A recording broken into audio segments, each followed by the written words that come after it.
아, 이번에도 역시 저희가 늘 생각하지만 답을 찾지 못한 그런 주제로 또 역시 선생님께서 강의해 주시는 거라 기대가 큽니다. 네, 많은 분들 좋은 강의 듣고 자신의 삶에서 좀 실천할 수 있으면 좋겠습니다. 네, 선생님 오늘 또 강의 맡아주셔서 고맙습니다. 네, 짧게. 예, 저희 두 번째니까요. 선생님 소개는 생략하고요. 바로 모셔서 강연 듣도록 하겠습니다. 네, 네, 안녕하세요, 여러분. 반갑습니다. 한두 번째라서 또, 음, 얼굴도 못 뵀는데도 되게 좀 친한 이런 느낌이 듭니다. 지난주에는 이제 몸을 중심으로 이제, 치유의 인문학이랄까? 하여튼 이제 자기 몸을 스스로 치유할 수 있는 길, 이제 그 이야기를 했고, 오늘은 이제 마음에 대한 얘기를 할 건데, 어, 제가 어제 그제 언제지? 최근에 하여튼 강남 항군 아주 한복판에 있는 그 고등학교 강의를 갔어요. 왜냐면 이제 수능 끝나고 학생들이 막 우왕좌왕하니까 이제 그것도 해결할 겸 뭐 하여튼 좀 인생에 대한 조언을 달라고 해서 갔는데 음 거기 이제 근데 이제 학생들이 이제 몇 명 오고 나머지는 이제 그 교실에서 듣고 이제 이런 강의였는데 선생님들이 좀 오셨어요. 이제 제 책을 읽은 분들이. 그래서 선생님들하고 이제 학생들이 여고생이 앉아 있던데 이제 제가 강의를 조금 이제 제가 여고생이든 대학생이 얼마나 이제 좀 이렇게 침울한가 신체가 그걸 잘 알아서 막 엄청 힘을 줘서 했는데 어 그 선생님들 반응은 막 이렇게 이제 진짜 그 꼭 10대 같고 막 거기 앉은 여고생들이 너무 비장한 분위기로 앉아 있는 거예요. 정말. 너무 진짜 그 장면은 너무 놀라워요. 이 양쪽의 대조를 보면. 근데 왜 그런 게 이제 수능을 받고, 이제 사실 그 시기가 제일 어떻게 보면, 뭐, 불안과 설레임 뭘 해서 막 굉장히 그런 점에서 이제 청춘이 굉장히 활발한 시기인데, 이미 이제 뭐랄까 하여튼, 삶이 다 이제 거의 끝난 것 같은 느낌으로 이렇게 앉아 있는 거예요. 근데 이제 나오면서 들었는데, 그 강남에, 그 고등학생들의 그 무기력증이 아주 굉장히 확산되고 있대요. 어. 그러니까 이거는 무슨 뜻일까요? 왜 무기력하냐 그러니까, 부모의 욕망을 채워주지 못해서. 그러니까 부모들이 너무나 큰 이제 기대를 갖고 있는 거예요. 그래서 아낌없이 지원을 하는데, 그걸 채워줄 수 없죠. 당연히 그거야 뭐 거기 있다고 다 공부를 뭐 1등급을 받을 리는 없잖아요. 그러니까 이제 너무너무 이제 신경증을 앓는 데다가 이제 3학년쯤 되면 이제 나는 불가능하구나 이렇게 되고 심지어 서울 안에 있는 대학도 가기 어렵구나 이렇게 되면 이제 막 이제 그게 이제 엄청난 이제 좌절. 그래서 이제 그 얘기를 들었는데 그러면 그 엄마들은 왜 그럴까요? 엄마든 뭐 아빠든 그 강남에서 그리고 자기가 굉장히 좋은 학벌과 이제 자산을 가지고 있으면 이제 우리가 생각하기에는 그럼 자식들은 내가 가지 못한 길을 좀 가보라고. 나는 진짜 그런 뭐 스펙 관리하느라고 너무 청춘이 아까웠어. 돌이켜보니. 그러니까 너는 이제 청춘을 만끽해라. 이렇게 해야 정상 아닙니까? 이래야 되는 거 아니에요? 우리가 그냥 인간적으로 생각하면 이게 뭐 어려운 상식도 아니에요. 그런데 자기보다 더 좋은 데를 가고 더 많은 걸 성취해라. 그래서 더 자산을 늘려라. 이렇게 명령하는 거죠. 그래서 내가 투자를 해주겠다. 자, 그러면 이제 이거는 병든 거예요, 사실. 이거는 절대 인간적인 걸로 이 천지에 용납받을 수 없는 사고 방식입니다. 예. 자, 그러면 이제 그래서 제가 물었어요. 그러면 왜 청년들은 저항을 안 하지? 아, 난 이렇게 못 살겠다. 그리고 부모들한테 그래서 당신들은 행복했냐고 반항을 해야죠. 어. 문제를 던져야 될 거 아니야. 왜 나는 이 더 풍요로운 세상에서 우리 집도 풍요로운데 왜 나는 더 자유를 누릴 수 없냐고. 그런데 왜 못할까요? 그 부모가 가진 재산 때문에 못하는 거. 그러니까 기성세대는 비열하고 청년은 비겁한 시대. 근데 왜 비열하고 왜 비겁한가? 공통점은 자본에 대한 욕망. 근데 자본은 소비와 인정 욕망 외에는 달리 주는 게 없어요. 그 욕망의 포로가 된 거죠. 양쪽 다. 응. 그래서 이제 청년들은 일단 뭐 삶의 의욕이 없는 거고 이제 부모들은 그 무기력한 이제 아이들을 끌어내서 막 그 이제 이 경쟁의 그 레이스를 달리게 하려니까 막 쇠가 빠지는 거고 이런 이제 고통을 겪고 있어요. 그러니까 이런 거는 이제 다 괴롭잖아요. 괴로워요. 근데 영양이 부족한 것도 아니야. 누구한테 맞는 것도 아니야. 죽도록 노동을 하는 것도 아니야. 이제 이런 건 마음의 병이죠. 마음의 병. 그러면 이제 이 병을 고치는 건 뭐 어떻게 해야 되나요? 이런 병을 고치려면 그 법륜 스님이 증문즉설로 그냥 전국을 순회하시는 게 바로 이것 때문이잖아요. 그러니까 법륜 스님이 고쳐주는 게 아니고 생각의 회로를 바꾸는 거죠. 생각의 회로를 바꿔주는. 그러면 이제 거기서 사람들이 길이 있구나 이렇게 해가지고 이제 뭐 그걸 받아들이면 이제 치유가 되는 거고 그걸 못 받아들이면 이제 계속 그 병으로 가는 거죠. 사유의 구조를 바꾼다. 이제 이게 핵심이에요, 이게. 근데 이거를 바꾸려면 그러니까 마음의 병이기 때문에 마음의 병은 마음으로 고쳐야 돼요. 마음. 그 정신과 약을 먹고 이런 거는 일차적인 거죠. 일차적으로 나를 일으켜주는 거지 치유가 되진 않아요. 사유가 병들었으니까 사유는 사유로 고쳐야 돼요. 그래서 이제 이 지성이 필요한 거죠. 그게 이제 오늘 제가 말씀드리고 싶은 겁니다. 자, 그러면 화면 공유를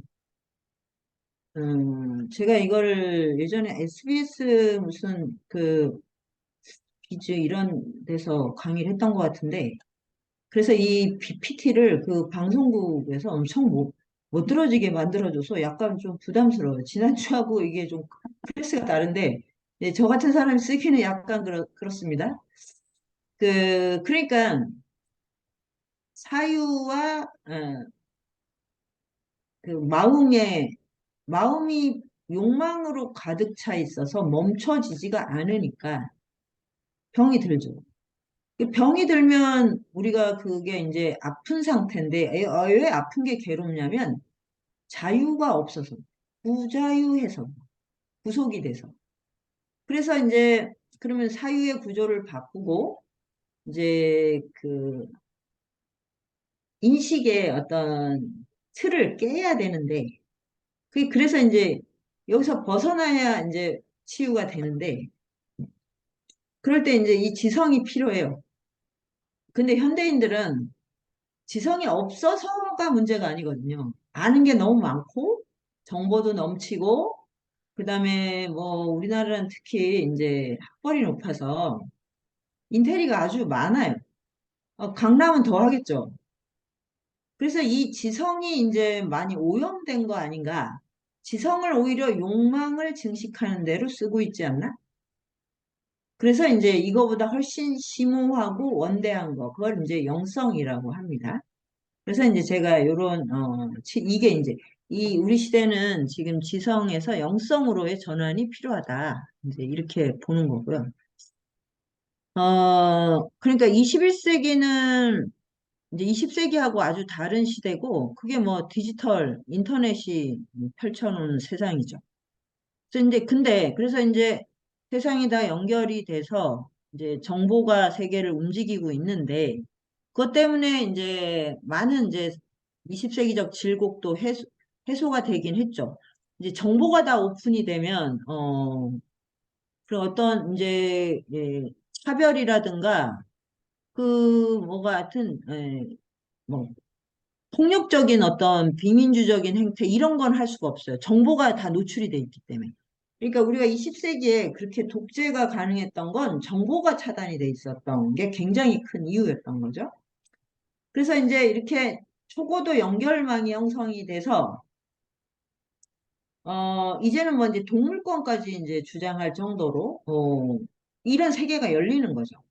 그리고 이제 기계와 앞으로 함께 살게 되면 기계와의 공존, 이런 것도 생각을 해야 되는데, 그런데 이제, 그래서 이렇게 보면 정말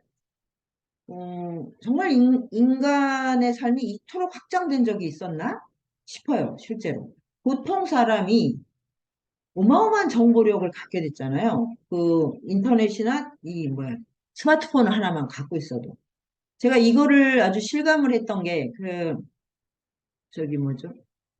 일본에서 그 아베 총리가 암살되는 장면을 혹시 기억하세요? 그 얼마 안 됐잖아요. 그 아베 총리가 길거리에서 암살이 됐거든요. 근데 그게 그냥 이름 없는 한 청년이 그 자기 어머니가 뭐 어쩌고저쩌고 해가지고 하여튼 원한을 품고 길거리에서 이렇게 그 암살한 거예요. 그러니까 그걸 어떻게 한 사람이 그걸 할 수가 있느냐. 그게 이제 이 모든 정보를 가동시키면 예, 우리가 이전에 상상하지 못한 힘들을 갖게 되죠. 아주 주로 파괴력이지만 또 사람을 살리는 일도 할 수가 있어요. 그리고 이스라엘 팔레스타인 전쟁을 보면 그 막 물을 끊고 뭐 전기를 끊고 그런데 병원에 보면 스마트폰을 불빛으로 이렇게 수술을 하는 게 나와요. 이거는 뭐 아마 못 끊는데 한계가 있나 보죠. 하여튼 그래서 이게 어, 이제 완전히 이제 20세기하고는 다른 그런 이제 초고도 연결망이 생겼어요. 그러면 이거는 이제 인식 구조를 바꿔야 되는데 그 20세기적 인식 구조의 핵심이 뭐냐면 이분법이에요. 그래서 이분법을 고수하는 한 우리는 괴로움을 벗어날 수가 없어요. 이게 핵심이거든요. 그래서 이제 기술은 이제 이분법이 안 통해요. 인터넷 안에 여성, 남성 이 차별이 어디 있어요? 그 불가능하죠. 아니 이제 서로 뭐 이제 막 그거를 여혐, 남혐은 있지만 그 안에서 원초적으로 여성은 안 돼. 나이가 많으면 안 돼. 이런 게 없다는 뜻이에요. 이 국경도 사실 그렇고. 우리가 이렇게 장벽이 있다고 생각했던 것들이 다 이제 그 안에서 막 자유롭게 흘러내. 막 엔게이 글과 엔게이 스토리가 있는데 그래서 이분법이 사라져야 되는데 근데 왜 우리는 요게 이제 시대의 흐름인데 근데 우리는 왜 이렇게 여전히 자유롭지 않나? 그거를 이제 잘 보면 어 이분법을 이제 고수하는 영역이 있는데 그 중에 하나가 욕망을 채우는 게 행복이다. 이제 이런 대전제가 있다는 거죠. 이 전제가 있는 한 이제 우리가 이거 어 21세기적으로 이제 살 수가 없는 겁니다. 예. 그러니까 이제 예전에 그러니까 20세기를 생각하면 냉전도 있었고 인종차별도 있었고 가부장제가 또 여성을 차별하는 것도 있었고 뭐 하여튼 인간과 또 동물의 또 차이 뭐 이렇게 해서 그 굉장한 이제 이런 이분법들이 다 지배를 했어요. 근데 21세기가 돼서 자본이 세상을 지배하면서 자본은 일단 세상을 다 흘러가게 하는 건데 이제 디지털이 와서 정보를 다 흘러가게 했어요. 그래서 이제 그런 거를 다 깼는데 그러면 이제 그 깨서 거기서 자유와 평화가 생기는 게 아니고 사람들이 모두 다 이제 어떤 자기의 욕망을 채우는 쪽으로 어, 자기 환타지를 구성. 이게 이제 내 행복의 극대화야. 이런 식의 이제 환타지를 갖게 됐다. 그리고 이제 눈앞에 보면 너무 화려한 거죠. 그 지금 청년들이 보면 정말 인스타그램 가면 너무 너무 모든 사람은 다 행복하게 사는 것처럼 보인다면서요? 어. 그래서 점점 현실과 이렇게 양극화가 일어나는 거죠. 그래서 뭐 현타가 온다 뭐 이런 거. 그러니까 이제 이 환타지 안에서 살 수 있는 조건이 마련이 된 거예요. 그러니까 그게 이제 뭐 게임하는 사람은 게임 안에 있는 그 환타지 속에 사는 거죠. 근데 그 게임의 세계는 제가 보면 약간 청동기 시대거든요. 그 청동기 안에 시대에 살다가 갑자기 나오면 여기가 어디지? 이렇게 이제 될 것 같아요. 그래서 이게 이제 이 정보의 네트워크에 들어가 살다 보면 정보 거기를 막 다니다 보면 이 존재가 막 여기저기 흩어지는 느낌을 받게 돼서 이제 이런 이제 질문을 던지는 거예요. 내가 누구지? 여긴 어디지라고 하는. 이게 이제 사실 농담처럼 한 말인데 일종의 이제 화두가 된 거죠. 화두. 사실은. 네. 근데 원래 이제 화두가 모든 종교의 화두는 너는 어디로부터 와서 어디로 가는가예요, 사실은. 모르죠. 우리는 그러니까 인류애가 태초부터 던진 질문이 그거예요. 도대체 인간은 어디로부터 왔는가? 그리고 어디로 가야 하는가? 근데 개인들도 다 이 질문을 이제 던져야 되는데 이거는 난 누구 여긴 어디는 21세기에 정말 그 방향을 잃어버린 그런 존재의 표현이에요. 내가 공중에 붕 떠 있는 것 같다는 거죠. 그리고 머릿속에는 환타지만 이제 가득한 거예요. 현실은 너무 비루해. 이 비루한 현실과 환타지, 막 화려한 환타지 사이에서 부유하고 있는 이제 이런 상태인데 이런 것을 채우는 게 그 사이를 채우는 게 전부 다 욕망인데 이게 소비와 쾌락 두 가지죠. 그 욕망도 하긴 뭐 욕망이 다양할 수는 없어요. 음. 욕망은 기본적으로 이제 성욕, 식욕에 기초하니까 이거를 좀 더 멋있고 세련되게 막 이제 그 미화를 하는 거죠. 그래서 이제 사실 제일 먼저 이 자본에 포획된 거는 시각예술하고 시인 같아요, 시. 그러니까 어느 날 보니까 광고가 시보다 더 멋있는 거예요. 그러니까 그때부터 이제 시는 더 이상 사람들이 읽지 않게 되고 지금 순수예술이라는 게 있나요? 예술이야말로 가장 이 테크놀로지의 그 뭐라고 하지? 이 음, 얼굴마다 노릇을 하잖아요. 가상현실이죠, 다. 그런데 이 욕망을 채우려면 돈이 너무 들어. 돈이 벌어도 든다는 걸 제가 어디서 저기 느꼈냐면 우리가 스마트폰으로도 영화를 찍을 수 있고 예전에 캠코더로도 찍을 수 있잖아요. 그러면 저는 영화 찍는데 이제 돈이 안 들겠구나 이런 생각을 했어요. 세상에나 어떻게 나날이 돈이 더 듭니까? 어? 그놈의 CG인가 뭐 때문에 그러니까 욕망이 거기에 맞춰서 또 높아진 거죠. 그 CG가 조금 후지면 막 그걸 다 찾아내고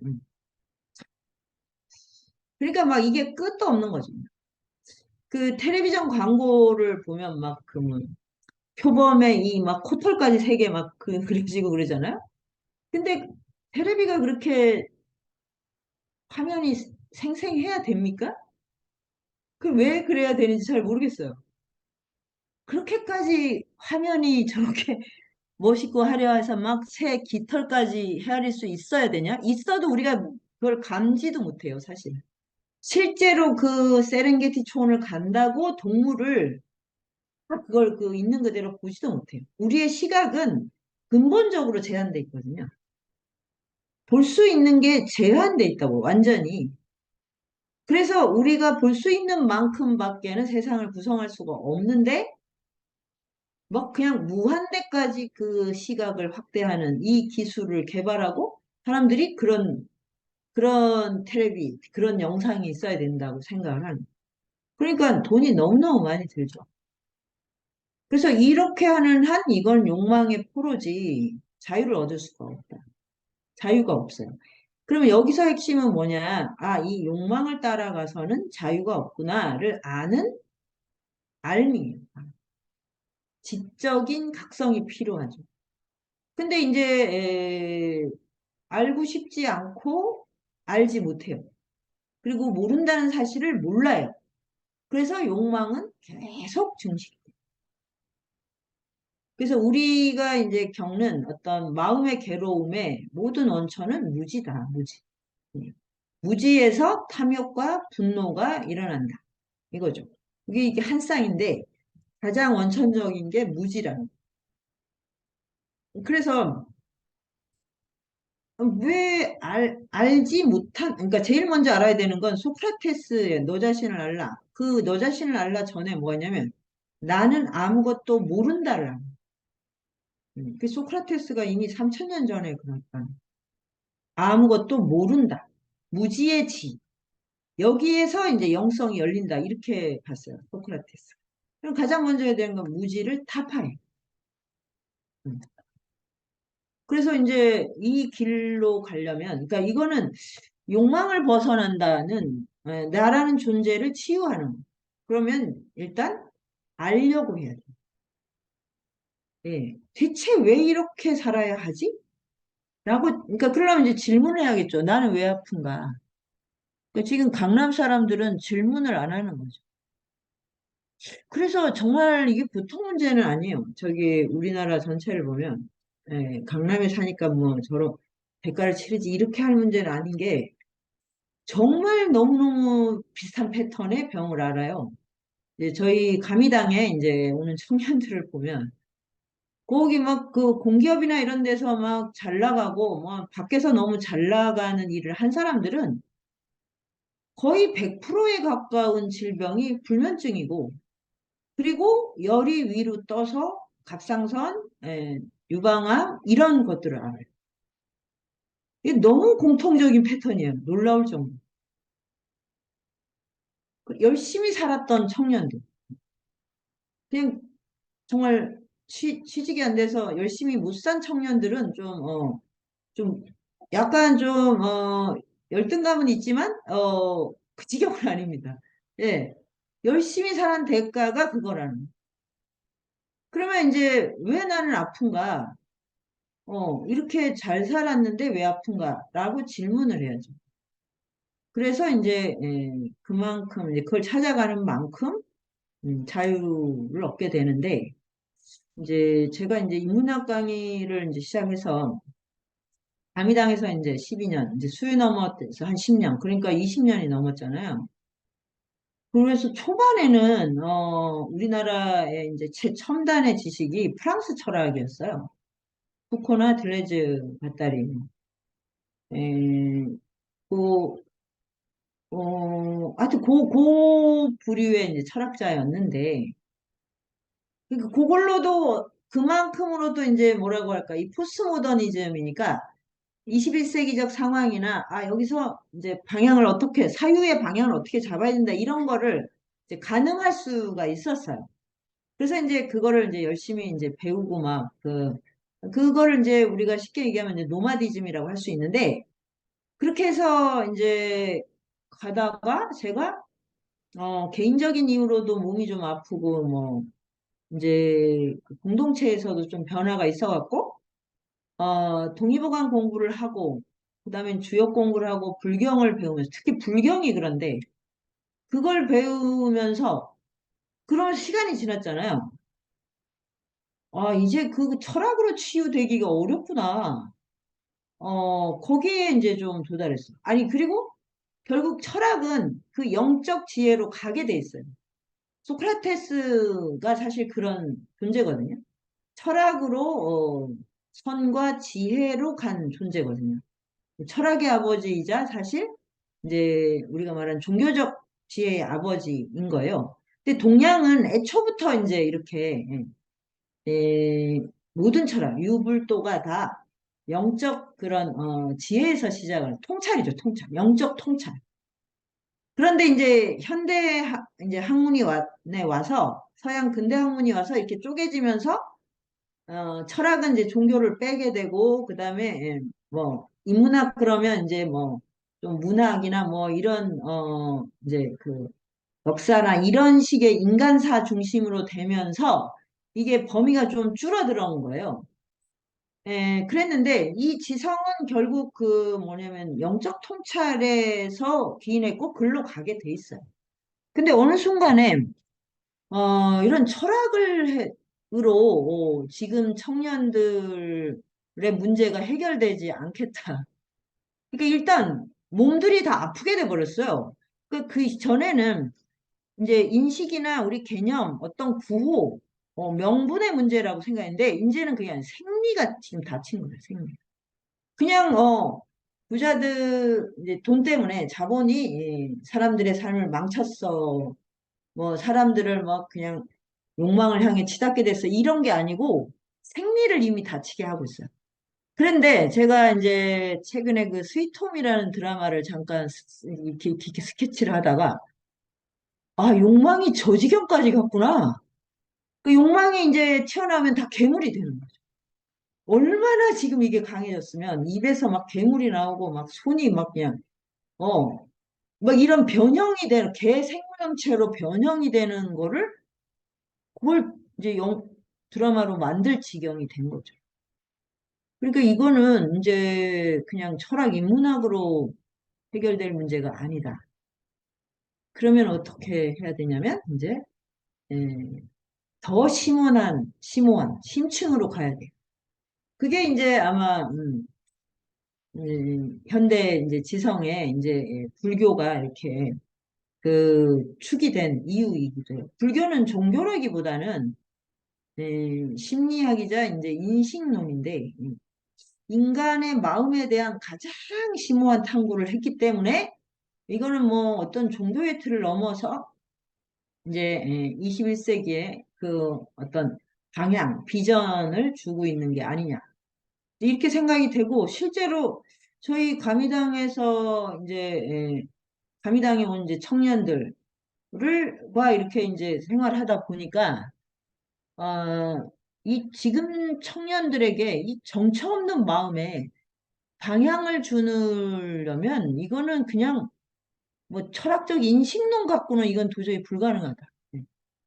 어, 그리고 의외로 이제 그 청년들이 그런, 주역이나 그, 인류학, 그리고, 불교, 이런, 종교적 선택과는 상관없이 그런 거에 굉장히 이렇게, 반응을 한다는 거를 느껴서, 아, 이제 새로운 지도가 필요하구나, 사유에, 이제 그런 거를 정말 절감을 하게 됐죠. 그래서 이제 저희가 이 올해 내내 읽은 게 이제 이 강의 자료는 좀 시간이 지났는데 그때부터 읽기 시작했어요. 근데 제가 이제 이 비교 종교학자거든요. 이분이 카렌 암스트롱이 아주 세계적으로 유명한 비교 종교학자인데 이 대표작이 추계 시대예요. 이 책을 제가 올해 세계 프로그램에서 했어요. 그러니까 엄청 많은 사람들이 참여를 했죠.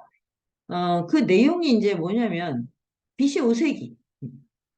이 축이라는 게 이제 지구도 자전축이 있잖아요. 축이 없으면 이게 막 다 흩어지죠. 축이 있어야 이렇게 회전을 하니까. 그러면 이제 인간도 이 존재의 축이 있어야 돼요, 축. 그래서 인류 전체가 어떤 축을 세운 때가 언제냐? BC 5세기. 그때 이제 소크라테스, 붓다, 공자, 이분이 공자죠. 여기가 노자고. 이런 분이 동시에 출연했다. 그러니까 이 지중해 문명권, 아테네, 인도 문명권, 붓다하고 공자와 노자는 중화 문명권. 음. 이제 이슬람은 이제 무하마드가 등장하려면 아직 그 한 1000년을 기다려야 돼요. 여기서. 어. 그래서 이분들이 같은 시대에 동시에 인류사에 등장을 했다. 이제 이거를 이분이 이제 굉장히 중시한 거예요. 그래서 이제 이 4대 문명권에서 어떻게 소크라테스가 등장하는지, 또 인도 문명권에서 붓다가 나오려면, 아리안족의 돌에서부터 해서 베다와 우파니샤트, 바가바드기타 뭐 굉장히 이제 앞에 전사가 필요합니다. 그 결과로 이제 붓다라는 이제 인류의 스승이 등장을 했고, 그 공자가 등장하려면 이제 음, 중국 고대사의 핵심인 주나라가 이제 망하고 춘추 시대, 춘추 전국 시대라는 이 전랑기를 통해 이 관통을 해야 돼요. 이 속에서 인간이 가야 할 길을 제시한 건데, 당연히 당시에는 뭐 이제 어느 제후국에도 써주지 않았죠. 음.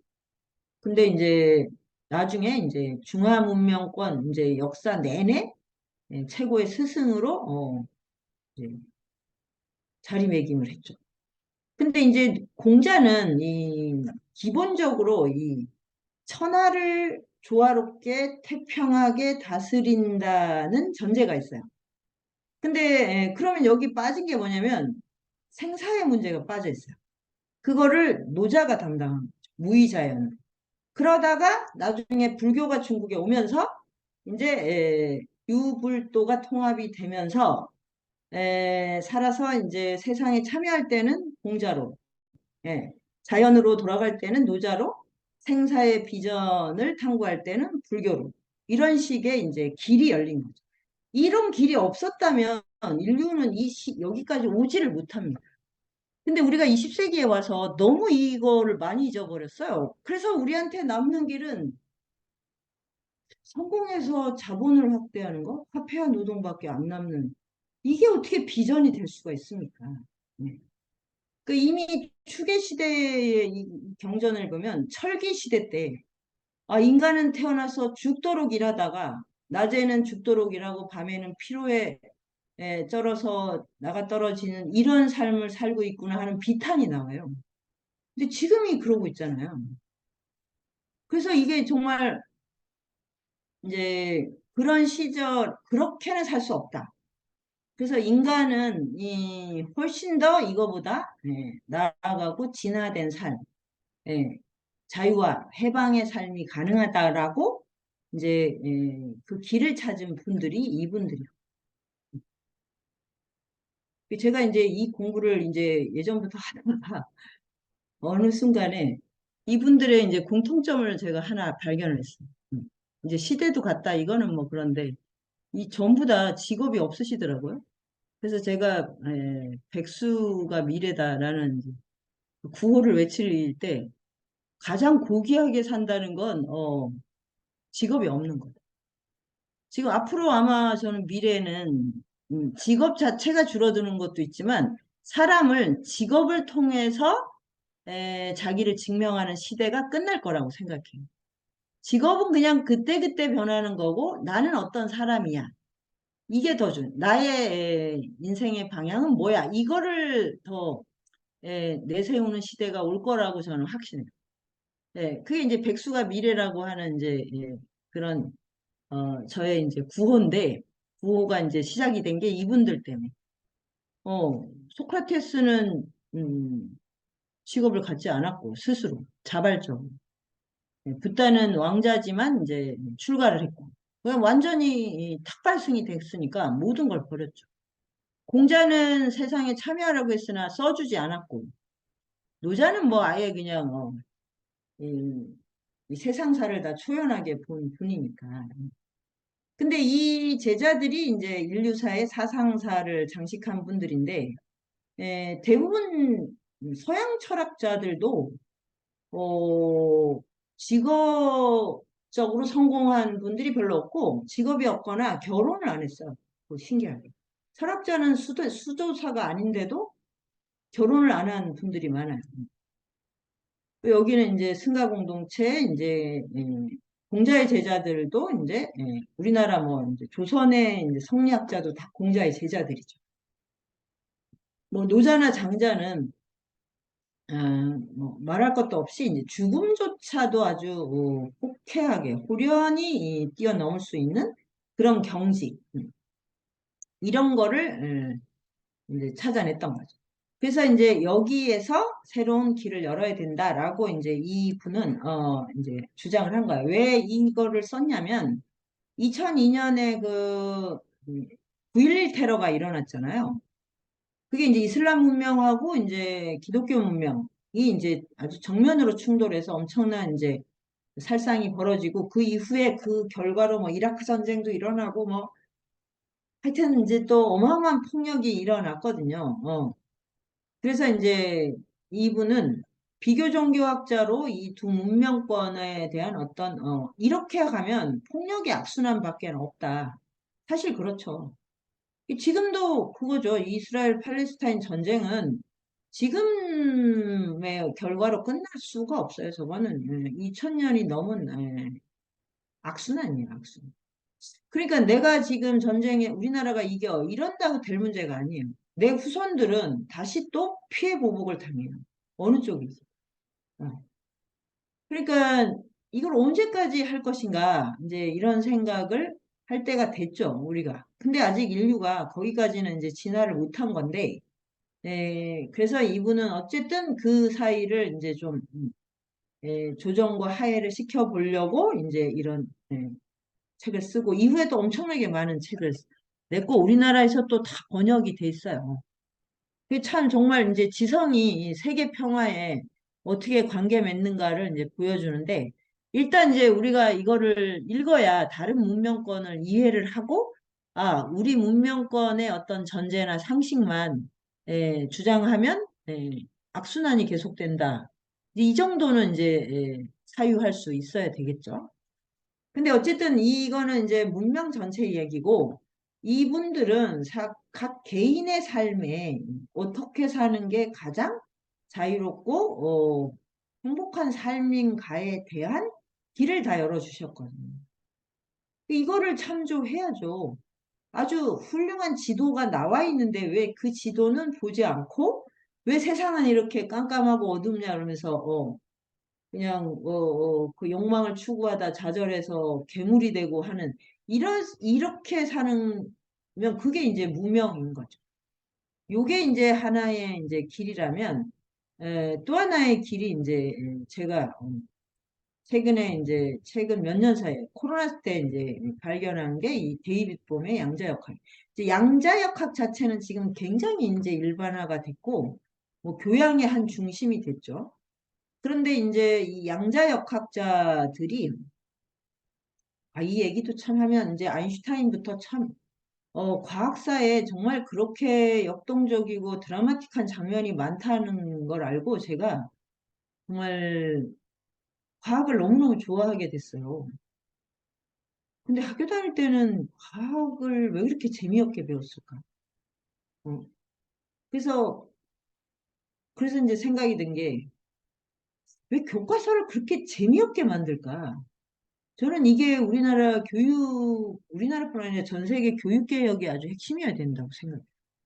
재미없게 만들기로 작정을 했다고 이렇게 어떤 과학자가 말했어요. 네. 아주 최선을 다하고 있다. 재미없기 위해서. 근데 제가 생각해도 제가 과학을 배울 때 이 세상의 원리를 안다는 것에 그 기쁨이라는 게 없었어요. 근데 지금 이 과학사 안으로 들어가 보니까 정말 저는 아인슈타인이 20세기의 현자라는 것도 알고 정말 너무 감동을 받았거든요. 근데 이제 상대성 원리로 이제 20세기의 이제 과학은 상대성 원리 양자역학이에요. 이게 이제 우리가 살고 있는 우주예요. 근데 이 우주는 어떤 우주를 전복한 거냐면 뉴턴의 우주를 전복한 거예요. 그러니까 우리가 뭐 코페르니쿠스의 전환 뭐 이런 거 있잖아요. 선동설에서 지동설. 그런데 지금 우리가 이렇게 보면 태양이 왔다 갔다 하는 것 같은데 우리는 저기 천동설을 믿지 않고 지구가 돈다고 알잖아요. 이런 것처럼 뉴턴의 우주는 시간 공간이 절대적이었어요. 시간도 절대적이고 공간도 절대적이고 그래서 이건 신과 삼위일체였거든요. 근데 이거를 이제 깬 거죠. 상대성 원리가 아인슈타인.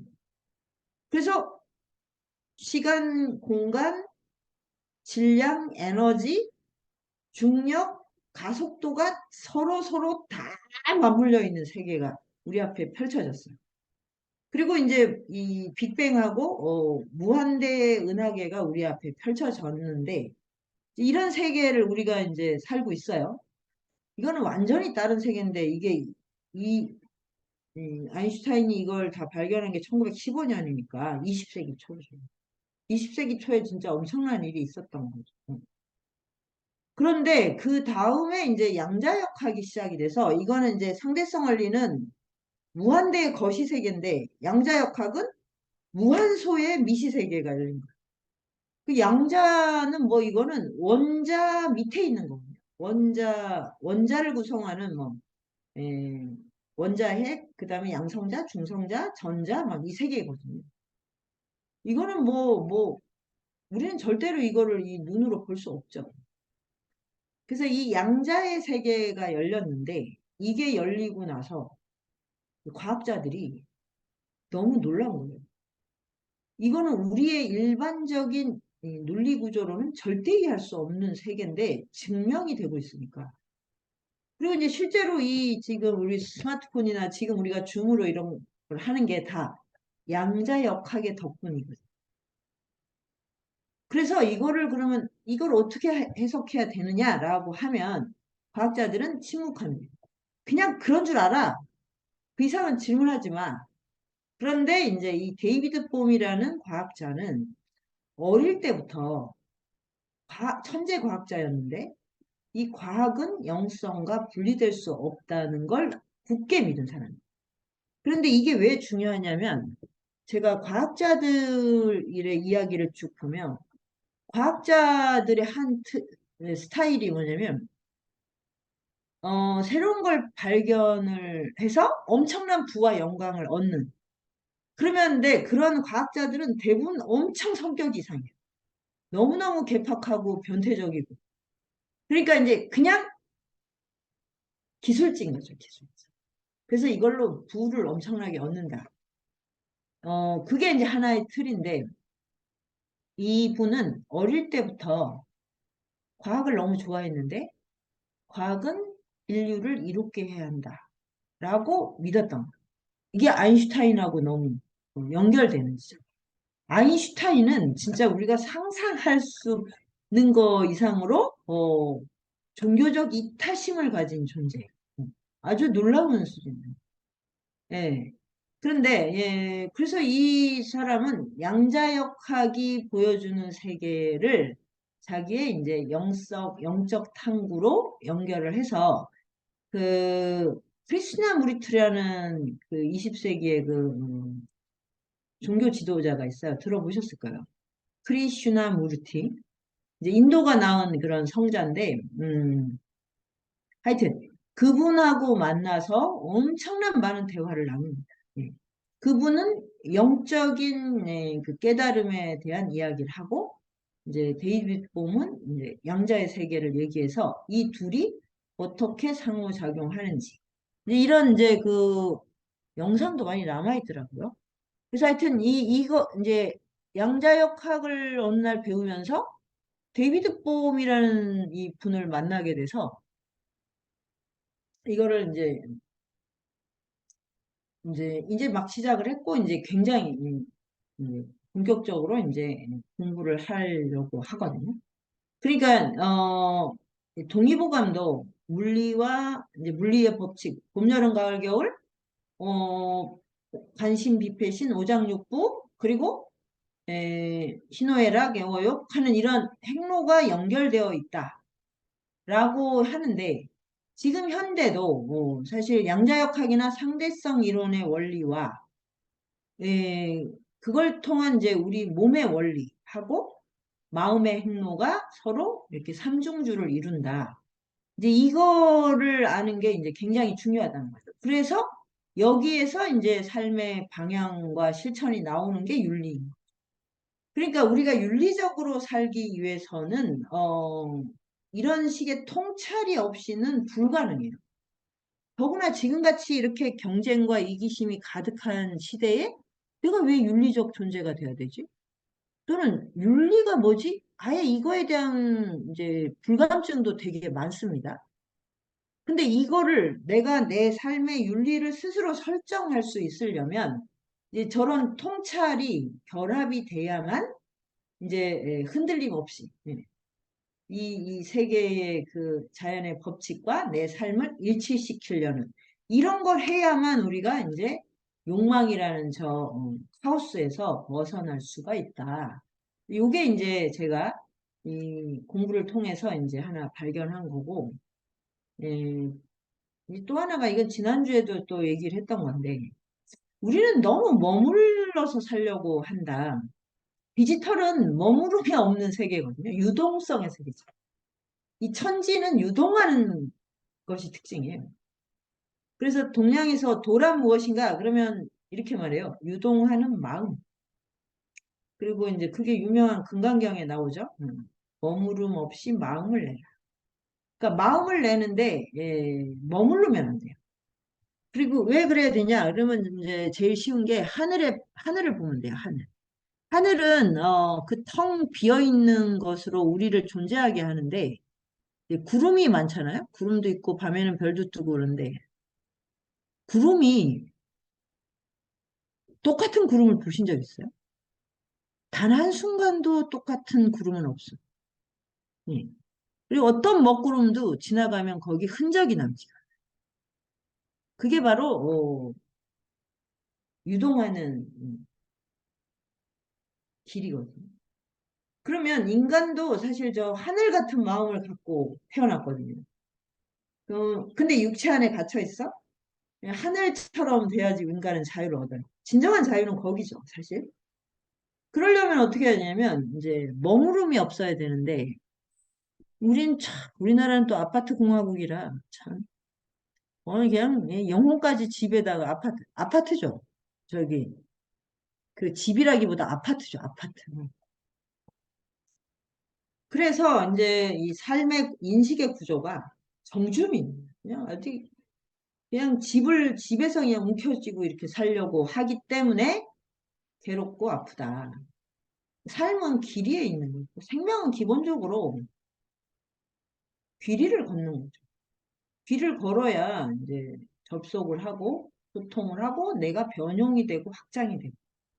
그러니까 이제 하늘이 단 한순간도 머무름이 없듯이, 우리의 삶도, 우리의 세포도 단 한순간도 멈춰 있는 순간이에요. 그러니까 거기에 맞게 살아야 되는데, 어떻게 해서 인식이 어느 한쪽이 지금, 뭐 병든 거죠. 그러니까 이 끊임없이 움직이려고 하는 이 생명의 약동을 이 아파트에 집어넣으려고 하는 거예요. 그래서 아파트를 키우는데 봉사하고 있는. 그러면 이제 아플 수밖에 없어요. 저는 저기 앞으로 이제 뭐 부동산이 폭락을 하고 또 우리가 이제 그 이제 인구가 줄어서 이제 빈집이 이제 지금도 많아지죠. 그러면 이제 전설의 고향은 네, 그 아파트에서 짓게 되지 않을까? 그러니까 예전에는 전설의 고향이 그럼 뭐 고갯길이라든가 하여튼 음스파, 우물가 이런 데잖아요. 거기 귀신이 나는데 요즘 귀신은 저는 그 분양되지 않은 아파트에 있지 않나. 예, 그런 생각이 좀 듭니다. 예. 거기 얼마나 무서워요. 그리고 한이 많겠죠, 거기. 예, 거기 투자했다가 망한 사람들이 한이 다 서려 있을 테니까. 그러니까 귀신이 머무르는 데가 바로, 그 누군가의 영혼이 한을 품고 정주하에 있는 곳이에요. 귀신은 그런 데 머무릅니다. 생명은 움직이는 존재입니다. 그래서 이제, 유목을 한다는, 에, 길, 길을 막 떠돈다 이런 뜻이 아니고, 항상 집으로부터 떠날 수 있는 자세. 그래서 저는 저기 서울에서 지금 대학 때부터 살았으니까 꽤 오래 살았는데, 그, 한때는 서울에 집이 있어야 되지 않나? 네. 그래서 무슨 그 임대 아파트를 하나 가졌던 적이 있어요. 그러니까 저도 그러니까 아파트를 가졌던 적이 있죠. 임대 아파트라서 그리고 그때는 부동산 투기가 심할 때가 아니라서 분양가가 2천 몇백만 원인가 그랬어요. 그랬는데 한 1년인가 얼마 있다가 도저히 그 집을 저는 이제 이사를 오고 이제 세를 줬는데 집주인이 된다는 게 얼마나 번거로운 일인가. 그때 아주 톡톡히 느껴가지고, 예, 바로 팔아버렸죠. 팔았는데, 그 뒤로부터 이제 막 그 부동산 열풍이 일어서, 예, 그 집이 막 억대로 막 뛰어서 지금 뭐 수억 대가 됐는데도 뭐 떨어졌다 그러는 거면 어마어마하게 올랐죠. 근데 조금 더 아쉽지 않았어요. 그러니까 뭘 가진다는 게 상당히 번거롭다는 걸. 뭐가 고장났다 그래도 또 고쳐달라 그러고, 하여튼 너무너무 힘든 거예요, 그게 사실. 그래서 이제 40대 후반인가 언제 제가 쓸데없이 저 혼자 선언과 결심을 해서 서울에서는 절대 집을 사지 않겠다. 예. 지금은 이제 월세로 사는데 너무 편하고 좋습니다. 주인이 다 해결해 주거든요, 모두. 음. 그래서 이게 저 나름의 유목이에요, 유목. 서울에서 이런 집 많습니다. 예. 그러니까 비싼 집은 다 투기하는 데요, 투기하는 데. 자, 아무튼 이제 그래서 이 언제든 떠날 수 있는 곳, 그 베이스 캠프가 집이 돼야 돼요. 예, 내가 집을 그냥 거주지로 그렇게 살아서는 너무 무거워요. 그리고 집이 너무 좋으면, 저기, 뭐야, 이사를 가는 것도 엄두가 안 나겠지만, 여행할 때 얼마나 불편할까요? 네. 하여튼, 가벼워져야 된다. 그래야 이제 자연과 교감하고, 자기 삶을 본격적으로 이제 참고할 수 있다. 근데 요거 할 때 몇 년 전에 이 영화가 기생충이 왜 저기 아카데미 상을 받았었잖아요. 그 다음 해에 아카데미 상을 받은 영화가 이 노매드랜드. 이런 영화가 나왔더라고요. 그러니까 이게 제가 그 백수로 산 사람의 몽상이 아니고 실제로 이제 이런 것들을 이제 예술가들이나 이제 새로운 삶을 찾는 사람들이 주목을 하고 있다는 걸 이제 이 영화를 보면 알 수가 있는데 이 영화는 뭐예요? 저기 영화가 재미있기는 어렵죠. 그냥 거의 다큐처럼 보이는데 사실은 이제 다큐는 아니었고요. 그 마을이 한 도시가 2008년 그건가? 그 모기지 사태 때문인지 하여튼 폭삭 망해서 그러면 거기는 마을 자체가 그냥 사라지더라고요. 그럼 우리나라에서는 아직 그렇게까지 못 본 것 같은데 그래서 사람들이 이제 다 차를 가지고 이제 길이에 나서는 거예요. 정말로. 이거는 뭐 유랑이죠, 유랑. 그러니까 그 마을에 살 수가 없어요. 마을의 모든 뭐 그 시설이 다 끊겼기 때문에. 그래서 길바닥에 나앉았는데 이제 미국은 너무너무 이제 땅이 넓으니까 그 차 안에서 모든 걸 이제 생활하는 거예요. 이렇게 보면 이 차가 이제 곧 캠프죠. 근데 요즘 이 캠핑카가 그렇게 또 되게 유행을 하고 이런 걸 보면 사람들이 아파트에서 사는 걸 좋아하지는 않는구나. 이런 삶이 참 좋은 거죠. 그래서 추방이 됐는데, 그러면 이제 이 사람들이 길이를 떠돌다가 이제 뭐 겨울이 되면 쿠팡이 크리스마스 선물하는 그 일이 잠시 많을 때 거기 가서, 한 달 정도 알바를 해요. 그럼 그 돈으로 또 한 계절을 살고 또 다른 곳으로 가고 이렇게 하는 삶이에요. 그러니까 이제 가다 보면 또 비슷한 처지의 사람을 만나니까 거기서 네트워크가 형성이 되고. 이렇게 살면 이제 이거는 뭐 노숙자일 수도 있고 유랑민일 수도 있고 이런데 이제 그 다음에 어떻게 되느냐가 이 사람들이 노숙자냐 유랑민이냐 노마드냐가 결정이 되는 거죠. 그래서 이제 이렇게 이제 떠돌아다니면서 이제 그 과정을 쭉 이제 따라가면서 묘사를 한 거예요. 근데 나중에 이 주인공이 집과 가족이 있는 그게 다 이제 준비가 됐는데 돌아가질 않아요. 어, 집으로 안 돌아가요. 그래서 이제 노마드가 되는 거예요. 그럼 왜 돌아가지 않나? 이제 그 이야기가 이제 나오는데 미국 사람들도 마찬가지죠. 이제 죽도록 일하다가 이제 은퇴하면 나 뭐 할 거야. 이렇게 했는데 은퇴를 뭐 얼마 앞두고 갑자기 쓰러져서 실려가고 이제 이런 것들을 보는 거죠. 그래서 노동하다 죽기 싫다. 음. 그리고 그 뭐 노후 대책이니 뭐 있잖아 보험이니 뭐 이런 것 때문에 끝도 없이 일을 하는데 미래를 위해 지금의 삶을 유예시키고 싶지 않다. 이제 이런 거를 각성을 한 거죠. 그 이제 주인공이. 그래서 이제 집이 이제 멀리서 보면 되게 이제 스위트홈처럼 보이는데 결국은 이제 이게 노동과 화폐 그리고 소비라는 욕망의 삼각형이라는 걸 알게 된 거예요. 그래서 가족끼리는 왜 그렇게 서로 걸 상처를 줄까? 우리나라도 뭐 전부 이런 문제. 왜 이렇게 가족은 서로를 상처를 줄까? 그래서 친구를 찾아가잖아요. 이 가족 관계의 틀도 정말 바꿔야 됩니다. 요 노동화폐 욕망의 구조 안에 있으면 너무 부담스러워져요, 점점. 그래서 이제 아이를 못 낳겠다고 하는 거죠. 아이를 기를 자신이 없다. 요거로 하려고 하니까 너무 벅차죠. 그래서 이제 자라면서 애착이 클수록 상처를 주고, 그 나중에는 이제 도대체 무엇을 위해서 우리가 이렇게 서로 힘들게 해왔나 하는 이거를 아주 뼈저리게 느끼게 하는 그런 곳이 이제 스위트홈이 된 거죠.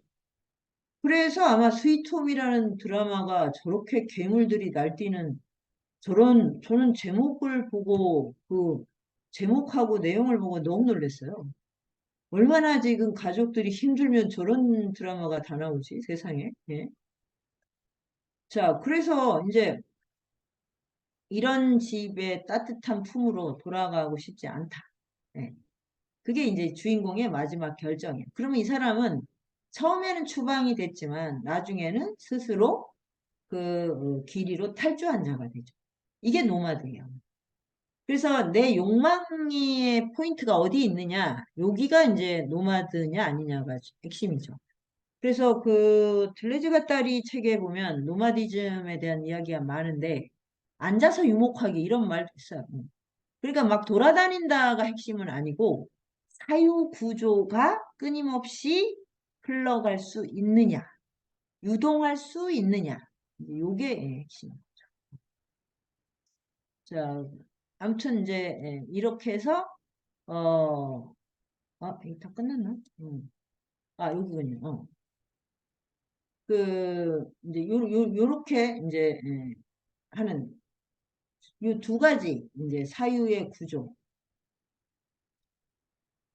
그 집에서 영원히 행복하게 살겠다는 꿈은 정말 이거는 환타지죠, 환타지. 그런 꿈을 꾸면 나중에 정말 불행해져요. 왜냐하면 가족이 머물러 있질 않거든요, 사실은. 그리고 영원한 사랑을 꿈꿀수록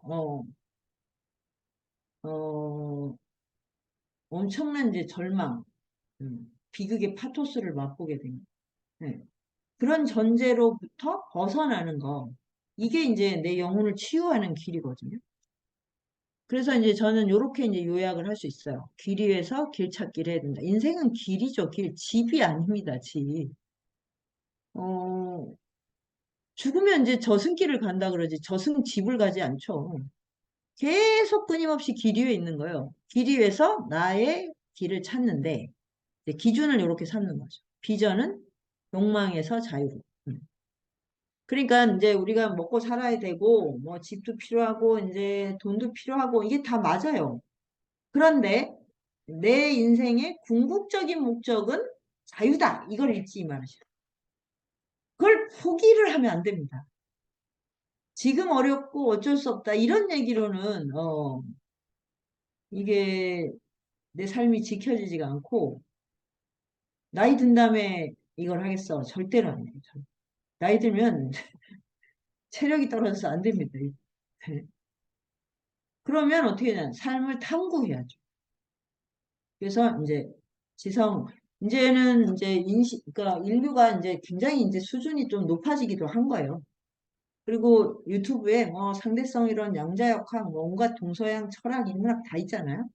이 다 오픈이 됐으니까 이거를 자유롭게 탐구를 해서 정말 사는 게 무엇인지, 죽는 게 무엇인지, 에, 인간은 어쩌다 이런 세계를 열게 되었는지를 이거를 탐구해야 돼요.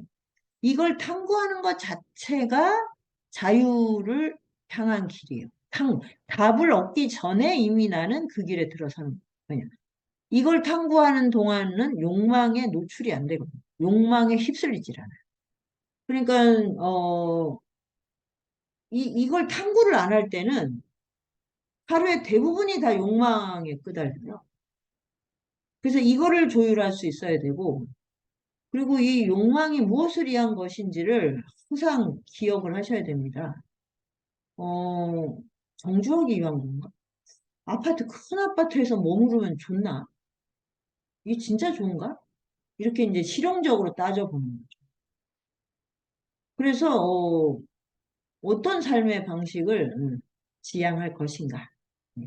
이런, 기준. 저는 하여튼 요 세 가지를 기준으로 해서, 네, 지금까지 살아왔고, 지금의 저의 삶에 아주 만족스럽습니다. 예, 지금 이제 남은 거는 이제 노병사의 길을 찾기인데, 이 연장선에서 이제 내가 어떻게 늙고 병들어 죽을 것인가. 이거를 탐구하는 게, 예전 같으면 굉장히 두렵고 불안했을 텐데, 지금은 좀 설레이기도 하고, 굉장히 강대한 길이 열려 있다는 느낌이 좀 들기도 하거든요. 예. 예, 이, 결국 자기가 자기를 구원해야 되는데, 이건 너무 막연한 말이고, 구체화하면 뭐냐, 스스로 자기 존재를 탐구하는 거. 그러지 않고, 내 마음에 병든 마음은 절대 치유가 안 됩니다. 예. 요거를 제가 이제 몇십 년 동서양 고전을 공부하면서 이제 알게 됐고, 그거를 좀 더 구체화하는, 그래서 일상의 매 순간에 그걸 결합하는 이런 길을 저는 찾아가고 있습니다. 제 얘기는 여기까지 마치겠습니다. 음. 네, 선생님 질문을, 감사합니다. 네, 한 주는 질문을 잘 안 하시던데.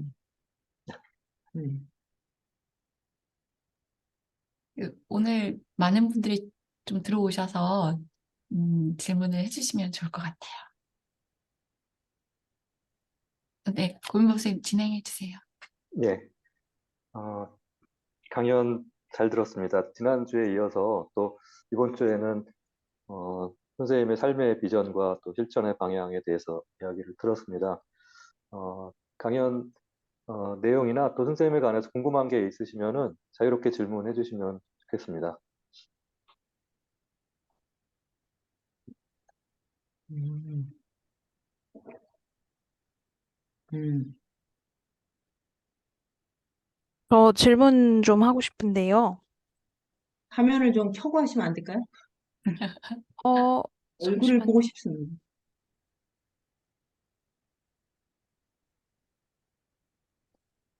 못 켜시면,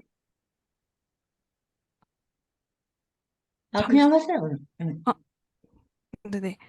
그, 자유롭게 살려면은 관계가 중요하고 아까 말씀해 주셨다시피 우정을 강조해 주셨잖아요. 음, 음.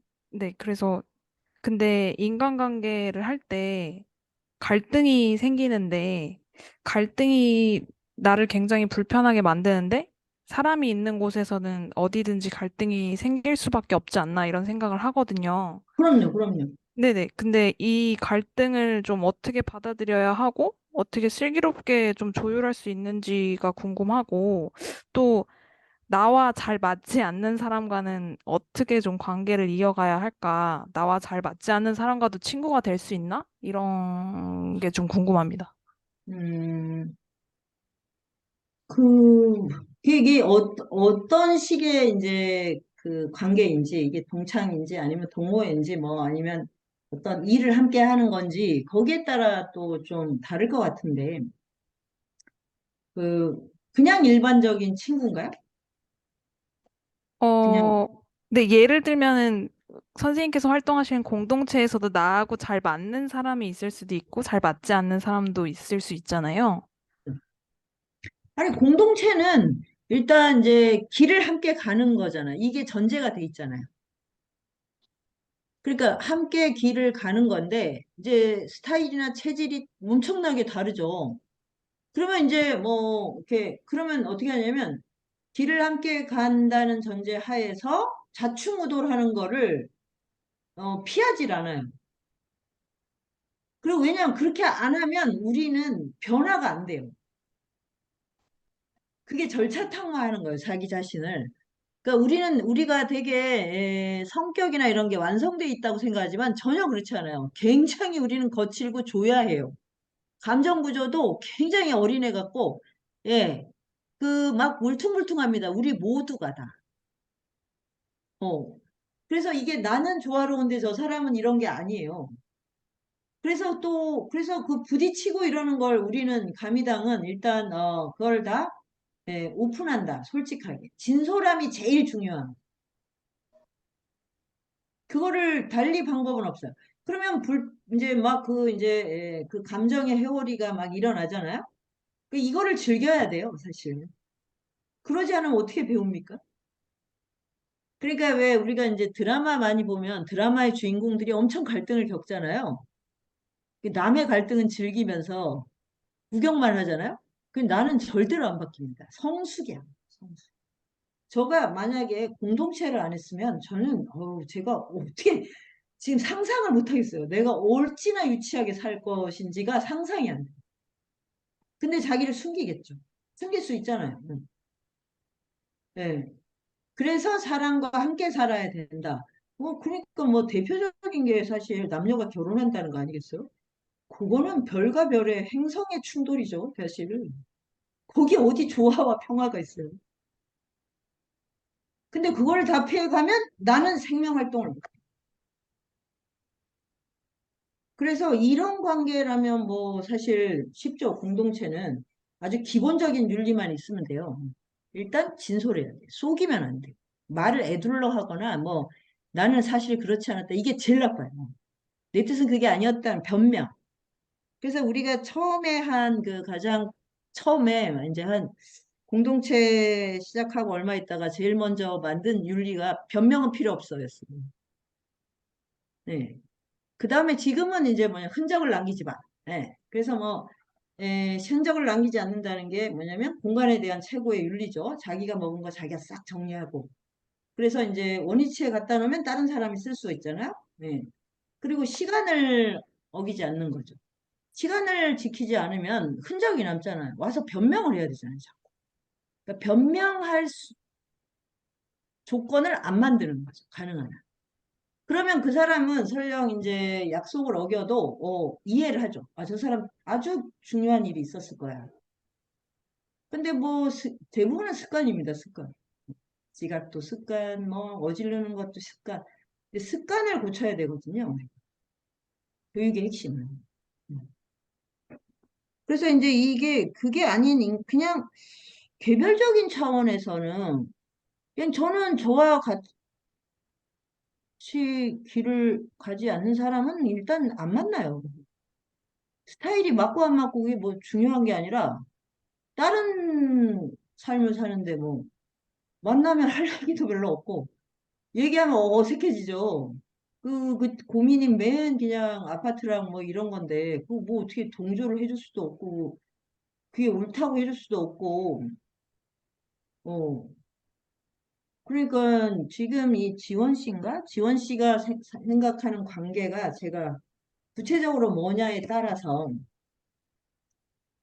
다양한 경우의 수가 있다고 생각해요.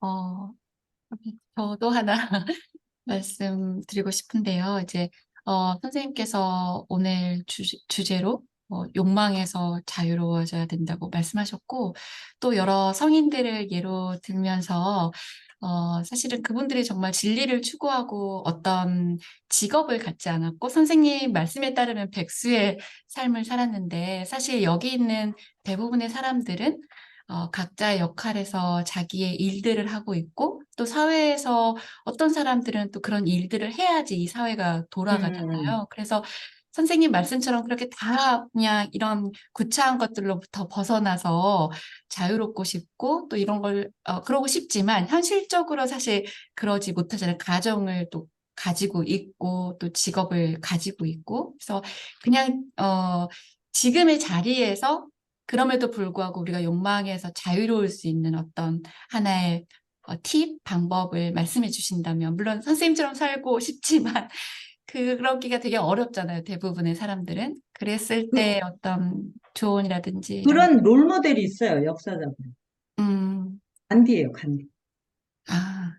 간디는 정말 저희가 이제 간디를 한 1년 지금 같이 공부를 하고 있는데 청년들이 너무너무 뭐랄까, 놀라운 반응이었어요. 네, 저는 이제 좀 다른 측면에서 간디에 감동을 해서 이제 이거를 이제 세미나를 다시 해야겠다고 했는데 그게 이 간디는 변호사고 일을 쉬지 않고 한 사람이에요. 예. 그러니까 그야말로 생활인이에요, 생활인. 결혼도 했고 애도 많고 뭐 이제 했는데 그 속에서 그 이제 진리와 자유의 원칙을 적용해 가는 과정이 너무 리얼한 거예요. 식욕을 어떻게 제어할 것이냐. 이거.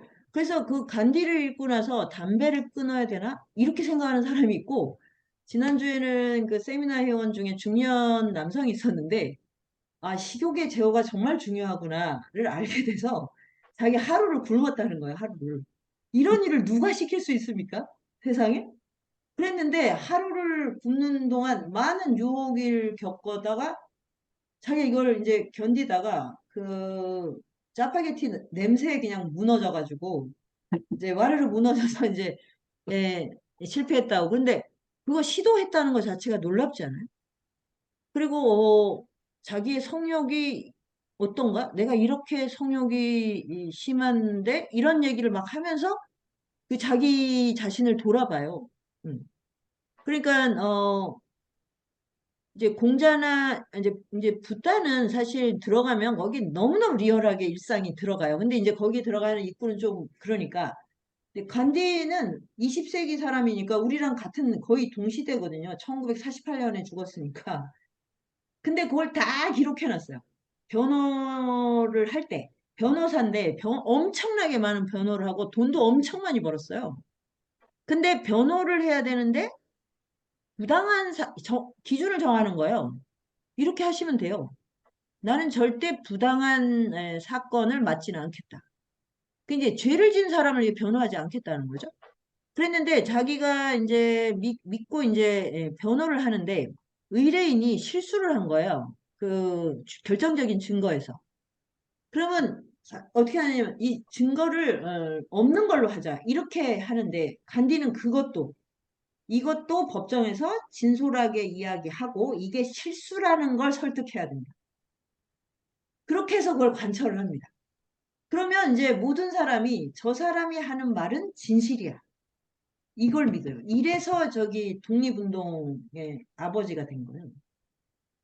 우리가 얼마든지 할 수가 있어요, 사실.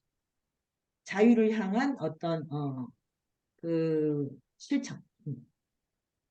우리가 꼭 뭐 저기 그 소크라테스나 붓다나 공자가 된 다음에 그렇게 사는 게 아니고, 예, 그것들을 일상 안에서 내가 내 자유, 내 자존감의 기준을 설정하는 거죠.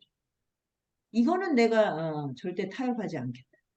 그리고 하루에 내가 뭐 1시간은 꼭 책을 보겠다, 뭐 명상을 하겠다, 사색을 하겠다, 걷겠다 이런 걸 설정하고 그게 이제 노동이나 화폐가 침투하지 못하게 하는. 그 식욕을 간디가 이제 이 단식으로 유명한 분인데 이걸 어디서 배웠냐면 영국 가서 유럽 지성인들한테 배웠어요. 갔더니 이미 유럽에 채식주의 열풍이 불고 있는 거예요. 20세기 초인데. 근데 그 이유가 뭐냐면 이 유럽의 지성인들이 보니까 유럽인들이 너무 먹는 거야. 정말 먹어도 너무 먹는다. 거기에 질려가지고 일단 육식을 끊고 예, 식욕을 줄이자 이랬어요. 그럼 지금 우리는 어떨까요? 그때보다 지금 그때는 아마 뭐 먹을 게 그렇게 많았겠습니까? 예? 한국인들 너무 먹잖아요, 지금. 그러니까 이거 이걸 보고 그 유럽 지성인들이 유럽 문명은 망했구나 이제. 그래서 이제 채식주의, 동양의 영성 막 이런 이제 바람이 불었는데 간디는 여기 인도 있을 때는 그걸 못 배웠다가 관심이 없다가 거기 가서 그걸 배웠다. 그래서 식욕을 제어해야 성욕이 컨트롤이 되는구나. 이제 이런 상관관계를 자기가 탐구를 해서 자기가 자기 욕망의 주인이 되는 거예요. 욕망을 컨트롤하는 능력을 터득하셔야 돼요. 이거는 직업이 뭐냐고 상관이 없어요. 예, 그렇지 않습니까? 근데 그거를 제가 진짜 깜짝 놀랐어요. 간디 세미나하고 청년들이 이렇게 강력하게 반응을 하다니, 어, 그 자기 욕망을 막 돌아보고, 자기 생활을 자기가 정말 컨트롤할 수 있는가 이걸 실험을 막 자기 스스로 하고 있더라니까요. 예. 그거는 진짜 뭐 우리가 거룩해진 다음에 잘 사는 게 아니에요. 자유롭게 사는 게 아니에요. 자유를 향해 한 걸음씩. 그래서 간디의 유명한 말 중에 달팽이의 속도로 나아간다. 선한 것은. 그래서 근대 문명을 엄청 비판한 이유가 저렇게 빠르게 가는 건 다 저거는 선한 게 아니다. 왜냐면 욕망의 속도가 그렇거든요. 빠르고 거칠거든요. 그래서 달팽이의 속도로 나아간다. 이런 거는 뭐 어려운 거 전혀 아니죠. 예. 그리고 저도 똑같이 그거를 해야 돼요. 제가 뭐 직업 회사를 안 다닌다 뿐이지 공동체에서 하는 일이 있고 그다음에 매일 또 저한테 주어진 뭐 이제 강의안이나 글쓰기나 뭐가 있잖아요. 저도 일을 합니다. 예. 저희가 아주 그냥 여유만만해서 이렇게 하는 게 아니에요. 그런데 그런 거를 한다고 제가 욕망을 잘 컨트롤 되냐? 그렇지 않아요. 저도 이걸 수행을 해야 돼요. 그러니까 공동체에서 지지고 볶아야 돼요. 그러면 제가 뭘 못하는지를 알죠. 오늘도 진짜 한바탕 해가지고 어제 아주 완전히 넉다운이 됐는데 사람하고 이 갈등을 겪는 것만큼 에너지 소모가 없습니다. 예. 그래서 해야 된다고. 그래서 예. 그래야 사람이 이렇게 내가 살아있구나. 그러면 이제 이거를 해결하기 위해서 서로 서로를 막 이제 막 털어놓기 시작을 해요. 어. 그래서 이제 그렇게 하라 그러고 저는 오늘 도망갔죠. 이 강의 핑계로. 지금 아마 거기 지금 수리탄이 던져져 있을 겁니다. 근데 그렇게 하지 않으면 자기한테 계속 쏘가요. 자기 자신한테. 이걸 즐겨야 되는데 저는 이제 약간 이제 즐기는 정도까지는 갔어요. 예전에는 진짜 이게 이 사람하고 산다는 게 진짜 이거는 뭐 정말 가시밭길이구나 그랬는데 지금은 즐겨서 내가 이렇게 안 살았으면 사람 꼬라지가 요만큼이라도 됐을까? 음, 저는 그래서 그 인간에 대한 기대가 거의 없습니다. 그래서 이제 부와 뭐 명예에 관심이 없어요. 그거에 대해서 자유로운 게 그런 걸 가진 사람들이 얼마나 허약한지를 알거든요. 어, 전혀. 그래서 어떤 사람에 대해서도 특별한 기대를 하지 않고 또 어떤 사람에 대해서도 동정하지 않아요. 누구나 그 잠재력은 다 가지고 있어요. 예. 그러니까 너무 편하더라고요. 세상을 대하는 때. 내가 주눅 줄 필요도 없고, 그 다음에 내가 그냥 뭐 연민할 필요도 없는 거죠. 모든 사람. 음. 이런 걸 한번 맛보시면 참 좋을 텐데. 감사합니다. 대부분을 좀 회피하고 싶어 하는 것 같아요. 좀 그게 근데 그게 힘드니까. 힘들어서 그런 거가 아니고,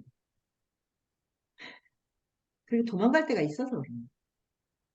예전에 우리는 도망갈 데가 없었잖아요. 저희는 방이 없었기 때문에 집에 있을 수가 없었어요. 누가 집에서 놀았나? 집에서 놀았다면 집이 굉장히 부자였던 거예요. 대부분 방이 없었어요. 눈 뜨면 대충 밥 먹고 나오는 거죠. 길에서 산 거죠. 그래서 제가 박사학위를 받을 때까지 저는 혼자 있었던 적이 없었던 것 같아요. 연애가 아니라 항상 누구랑 같이 있어요. 성격이 굉장히 내성적인데. 그게 우리 시대의 조건이었어요. 그래서 교수가 안 된 다음에 이제, 그럼 이제 그걸 만들어야겠다. 이렇게 한 건데, 지금은 무슨 고독을 좋아해서 혼자 있는 게 아니잖아요. 집에 있는 게 편하니까 안 나오는. 예. 그런데 그렇게 하면 생명력이 이렇게 활동을 안 해요. 그래서 우울함에 빠지죠. 무기력에 빠지고. 편하게 내가 좋아하는 일만 했는데 왜 무기력해지죠? 예? 이거를 잘 생각해 보세요.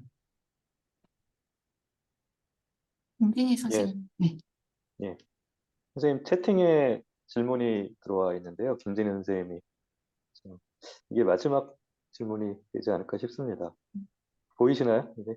네. 예. 영적 통찰이 사라져가고 있다. 신의 존재에 대해서는 어떻게 생각하냐? 기독교는 예수님은 이제 BC 1세기니까 우리가 이제 이게 그 비포 크라이스트잖아요. 그러니까 이제 BC 5세기니까 500년을 기다려야 이제 예수님이 오시죠. 그래서 이제 이 추계 시대를 보면 거기 이스라엘의 유일신 종교, 구약의 세계죠. 구약. 신약 이제 예수님은 신약이니까 이제 아까 제가 4대 문명권 얘기할 때 요 얘기를 뺐네요. 이제 아테네, 지중해는 소크라테스, 중동 그 이스라엘은 야훼, 유일신 종교, 그 다음에 인도, 중국 이렇게 예. 이렇게 돼 있어서 추계 시대에서는 이제 이스라엘의 영성이 어떻게 형성이 됐냐? 근데 이건 유대교죠. 나중에 이제 예수님이 와서 기독교, 이건 유럽의 종교가 되고 다시 또 600년쯤 지나서 이제 이슬람 이렇게 했는데 이게 한 종교잖아요. 유태교, 기독교, 이슬람이 다 유일신을 믿는 종교죠. 근데 이제 이 뿌리가 같으니까 더 많이 싸워요. 이게 집안하고 똑같아요.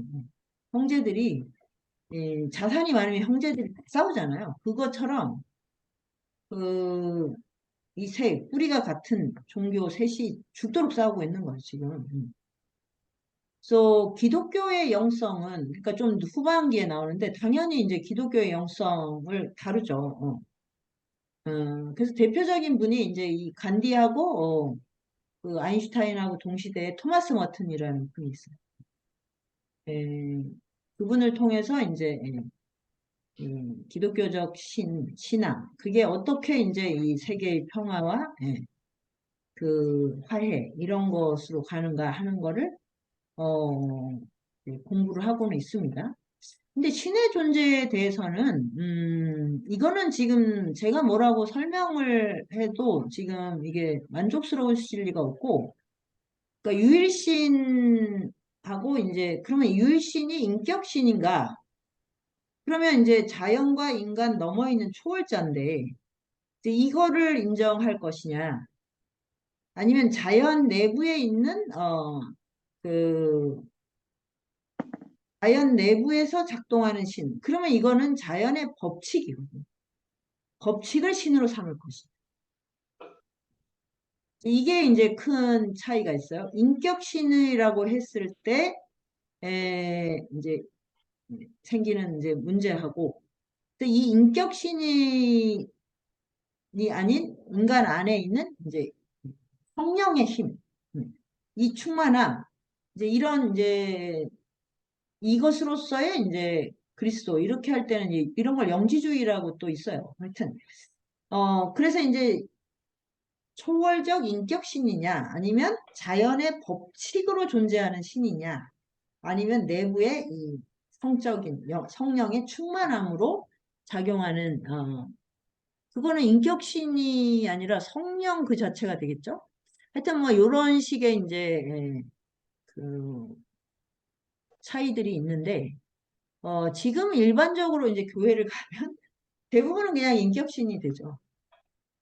그리고 뭐 지금은 약간 종교가 거의 기복 종교가 돼버려갖고 가서 이제 예, 마음의 평화를 얻고 그 다음에 이제 내가 원하는 거를 간절하게 기도하면 들어주는 이런 걸로 다 생각을 해서 사실 영성이라고 하기는 좀 그렇습니다. 예. 예. 그래서 아마 종교 자체는 이 제도로서의 종교는 점점 이제 음, 세상 영향력이 지금도 충분히 그렇고 약해질 거예요. 그 카톨릭이나 그 불교계도 지금 출가자가 없어가지고 종단이 위험하거든요. 지금. 네, 신부님들도 아마 그, 출가가 별로 없을 거예요. 스님들도 뭐, 막 그래서 나이 연령이 막 10대인지 50대인지 막 늘어나고 막. 이제 그게 그 제도 종교에서 사람들이 이제 영혼의 치유를 받기는 이제 제도 종교가 영성인 기반이 너무 약해진 거예요. 그러니까 너무 이제 자상이 커지고 전통이나 관습 이런 걸로 해서 이렇게 시스템화되는 바람에 그 사람들은 그걸로는 이제 영성의 이 갈증을 해소할 수가 없어요. 그런데 이제 디지털 때문에 그 정보가 세상에 다 흘러나오기 때문에 그래서 이제 그냥 세속 안에 미국 같은 경우도 교회나 이런 거보다 명상센터가 훨씬 많을 거예요. 그러니까 이제 세속적인 어떤 삶 위에서 영성을 추구해 가는 길. 그렇게 저는 알고 있어요. 그래서 이제 그렇게 되면 이제 종교 간 우리는 장벽 같은 거는 많이 사라지겠죠. 그래서 모든 종교가 가진 보편적 영성을 탐구하게 돼요. 이제 이 카렌 암스트롱도 그런 거를 강조하는 거예요. 이렇게 제도 종교가 되면 서로 막 갈등을 겪어야 되잖아요. 전쟁도 하고, 그 다음에 막, 또 교회와 교회 사이도, 이 여기는 우리 구역인데, 여기는 우리 구역인데, 이렇게 되지 않습니까? 그래서 이렇게 되면 이건 정주민이 되는 거예요. 신하고 멀어지는 겁니다. 그리고, 저는 부처님이 사찰에 계실 리는 없고요. 그 다음에 예수님이 교회에 계실 리는 없습니다. 아니, 거기도 있을 수 있지만, 그런 곳에만 존재하실 리가 없잖아요. 그래서 이제, 어디에서든, 영성은, 편재한다. 근데 가장 중요한 게 우리의 내면입니다. 모든 영성의 핵심은 우리 자신 안에.